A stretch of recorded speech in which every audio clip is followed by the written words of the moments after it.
बुलेटिनमध्ये आपल्या सगळ्यांचं स्वागत. नमस्कार, मी प्रज्ञा भोवळे. आपण पाहताय एबीपी माझा. संप ताबडतोब मागे घ्या असं हायकोर्टाने डॉक्टरांना आदेश दिलेत. आम्ही तुमची बाजू ऐकून घेऊ, पण संप तातडीनं मागे घेणं आवश्यक असल्याचं हायकोर्टानं म्हटलंय.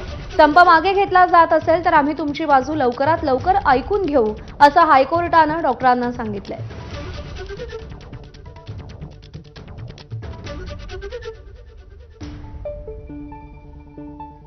वेदांत नेब आपले प्रतिनिधी आपल्याला या सगळ्या संदर्भात अपडेट देतील. वेदांत, या संपासंदर्भात हायकोर्टाची नेमकी भूमिका काय आहे?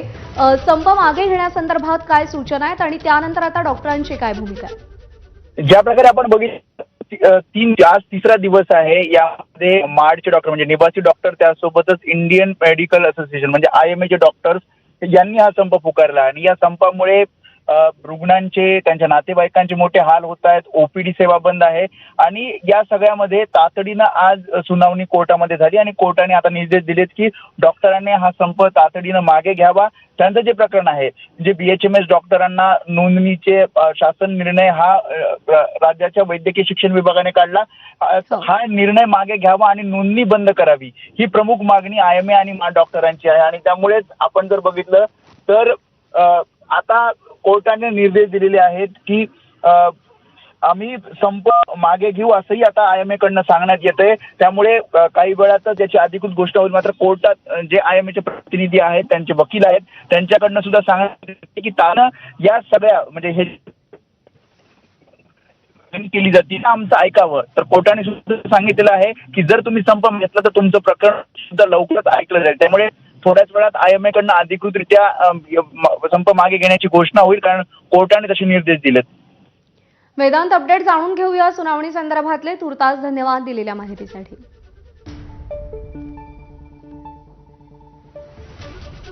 आणि मुख्यमंत्र्यांची प्रतिक्रिया आलेली आहे, तीही आपण पाहूया. हे डॉक्टर किंवा ते डॉक्टर अशा पद्धतीनं आमचा काही चॉईस नाही आहे. आमच्याकरता सगळे डॉक्टर उत्तम आहेत. आमचे जे MBBS डॉक्टर आहेत, ॲलोपॅथीची प्रॅक्टिस करणारे डॉक्टर आहेत, हेही उत्तम काम करत आहेत.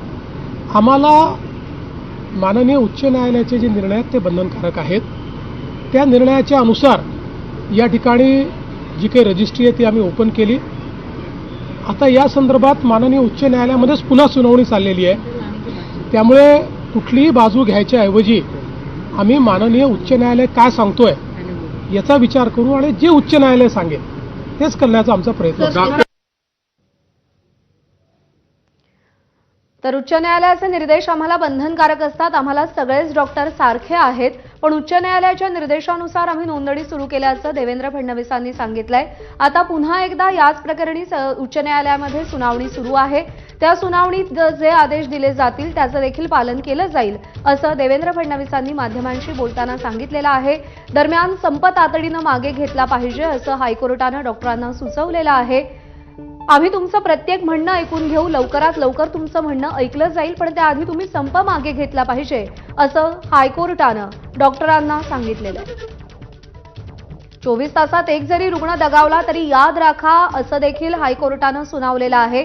गेल्या 2 दिवसांपासून हा संप सुरू आहे. OPD बंद आहेत, त्यामुळे रुग्णसेवेवरती परिणाम होतोय. जे महत्त्वाची शहरं आहेत, मोठी शहरं आहेत, जिथे मोठ्या संख्येनं देशभरातून, राज्यभरातून रुग्ण उपचारांसाठी येत असतात, त्यांच्या सेवेवरती या सगळ्याचा परिणाम झालाय. आपत्कालीन सेवा आणि अपघात विभाग जरी सुरू असला तरी OPD बंद असल्यामुळे रुग्णांना त्रास सहन करावा लागतोय. आणि या सगळ्याची दखल घेत हायकोर्टानं डॉक्टरांना सांगितलंय, तुमचं म्हणणं आम्ही ऐकून घेऊ, पण तुम्ही संप मागे घेतला पाहिजे.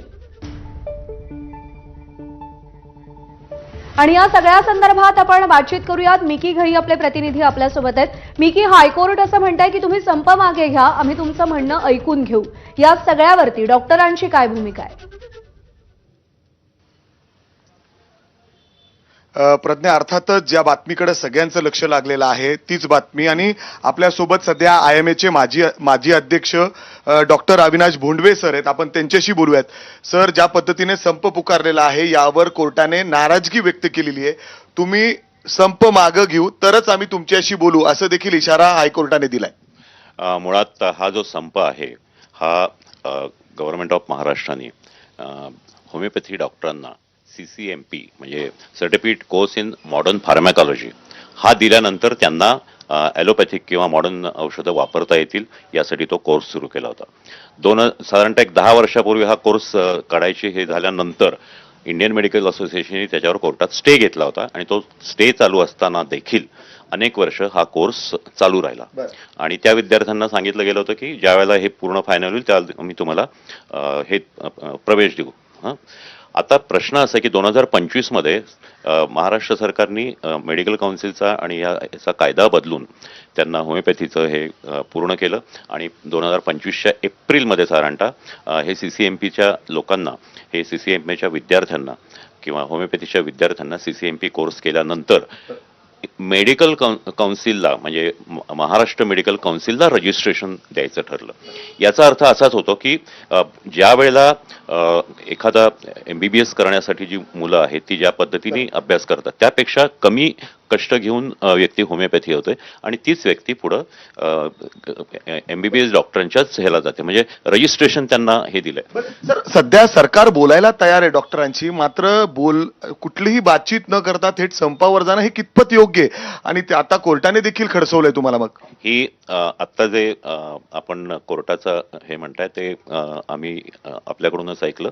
प्रत्यक्षात यावर अनेकदा विचार झालेला आहे परंतु हा संप शेवटी नाईलाजापोटी केलेला आहे. आतापर्यंत अनेकदा ह्या गोष्टी सांगूनही याबद्दल निर्णय घेतला गेला नाही आणि आत्ताचा जो संप आहे त्याच्यामध्ये सध्या तरी IMAचं म्हणणं असं आहे की हे रजिस्ट्रेशन जे त्यांनी या मागच्या आठवड्यापासून चालू केलं की होमिओपॅथिक स्टुडंटना मेडिकल काउन्सिल ऑफ इंडिया किंवा महाराष्ट्र मेडिकल काउन्सिलच्या अंडर त्यांना रजिस्ट्रेशन द्यायचं, तर हे रजिस्ट्रेशन थांबवा असा आमचा आग्रह आहे. पण सर यासाठी सरकार तेच म्हणते की आम्ही बातचीत करू परंतु तुम्ही संप मागं घ्या, कारण एकही जर पेशंट दगवलं अर्थात त्याचं बरं वाईट झालं काय कमी जास्त झालं तर याला कोण जबाबदार असेल. मग नाही हे खरं आहे तुम्ही म्हणताय ते, परंतु यामध्ये सर्व प्रकारची जी अत्यावश्यक रुग्णसेवा आहे ही चालू ठेवलेली आहे आणि IMAचं म्हणणं असं आहे की ज्या वेळेला हे येईल हा निर्णय कोर्टाचा व्यवस्थित त्याची ऑर्डर मिळेल त्यावेळेला याच्यावर निश्चित चर्चा होईल. परंतु आत्ता जो आग्रह आहे तो CCMPचं रजिस्ट्रेशन जे महाराष्ट्र मेडिकल काउन्सिलला करताय ते थांबवा आणि त्यानंतर सुनावणी. हीच गोष्ट ते सांगतायत जे CCMPAचं तुम्ही म्हणताय सर्टिफिकेट कोर्स जो आहे त्याच्यावर आपण चर्चा करू, त्याच्यावर काय होईल ते आपण करू, मात्र तुम्ही संप मागं घ्या. कारण रुग्णांची जी परिस्थिती आहे आपण माहिती आहे की हॉस्पिटल्समध्ये रुग्णांची किती मोठी गर्दी आहे आणि अनेक ठिकाणी सध्या गैरसोय होताना दिसते. हे अगदी बरोबर आहे, पण गेल्या 2-2.5 वर्ष हे प्रत्यक्षात अनेकदा सांगूनही ही रजिस्ट्रेशन शेवटी घेतलंच गेलेलं आहे. तर आमचं हे संप पुकारण्याआधी वैयक्तिकदृष्ट्या सरकारनं हे सांगितलं होतं की हे तुम्ही रजिस्ट्रेशन घेऊ नका आणि हे करता येईल. इव्हन याच्याबद्दलही चर्चा झाली होती की हा जो अभ्यासक्रम असतो म्हणजे CCMPचा हा महाराष्ट्र शासन किंवा महाराष्ट्रातल्या आरोग्य खात्याने ठरवला किंवा MUHSने ठरवला, तर कुठल्याही मेडिकल शाखेचा जो अभ्यासक्रम असतो तो राष्ट्रीय काउन्सिलने ठरवायचा असतो, त्यामुळे तोही ऑब्जेक्शन घेतलेलं आहे. तर या सगळ्या गोष्टीसाठी ते रजिस्ट्रेशन थांबवा. शेवटचा प्रश्न विचारायचा आहे की तुम्ही विचार करताय का संप मागं घेण्याचा, कारण ज्या पद्धतीने कोर्टाने सध्या खडसवलंय ह्याला सगळ्याला पाहता एकही रुग्णाला जर कमी वर वाईट झालं तर तुम्ही पगार देखील घ्यायला थांबवा असं देखील ते या ठिकाणी म्हणतायत. मग नाही हे संप मागं घ्यायला लावणं हे थोडंसं अन्यायकारक होईल, परंतु याचा सारासार विचार करून रुग्णांवर अन्याय असं वाटत नाही का सर? सारासार विचार करून IMAचे जे पदाधिकारी आहेत आणि IMAचे जे सर्व लीडर्स आहेत ते त्याचा निर्णय घेतील. अर्थात जर आपण बघितलं तर IMAचे माजी अध्यक्ष आहेत भोंडवे सर या ठिकाणी अनेक फोन सुद्धा येत आहेत त्यांना जे कमिटीवर आहेत, कारण ज्या पद्धतीने सध्या हायकोर्टामध्ये हा सगळा युक्तिवाद सुरू आहे. कोर्ट या ठिकाणी अनेक इन्स्ट्रक्शन्स या ठिकाणी देताना दिसत आहेत, खडसवताना दिसत आहेत डॉक्टरांना.